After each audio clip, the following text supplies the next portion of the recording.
The Broncos have been on a whirlwind adventure the past 2 weeks, traveling from Denver to Philly to London, and now they're back in Denver. So that's a lot of travel, right? And a lot of teams do it. There's no break.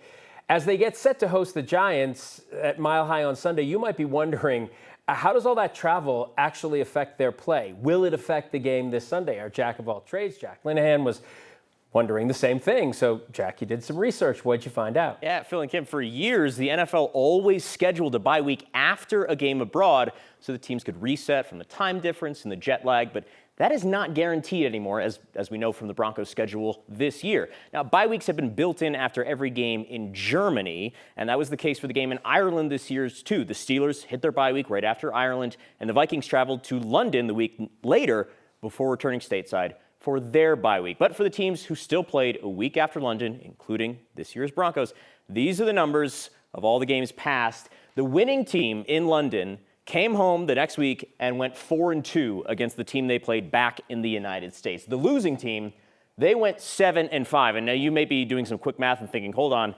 that's a lot more numbers than those are. Sometimes the teams played in London, one team would have a bye week the week after, and the other team would not. And so I guess the moral of the story is the team that plays in London and has a bye week right after, they're much more likely to win because a lot more teams lost and then had to play again the week later. Now, the Broncos and the Browns are the only teams in 2025 this season that don't have a bye after their international game. The Browns had that 2 weeks ago.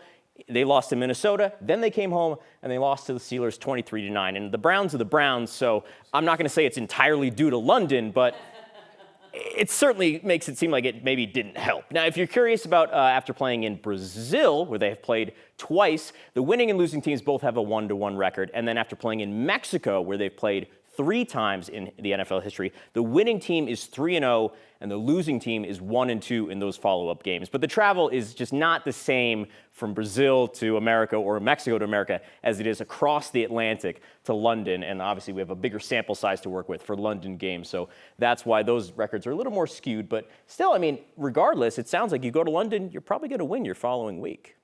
Oh, that's good to know. We'll take that. I can picture Jack in the newsroom doing all of his stats and then going, the Browns. Oh, well, that throws everything off. Yeah, forget it. There's no scientific data there. That could have been a scheduled loss anyways.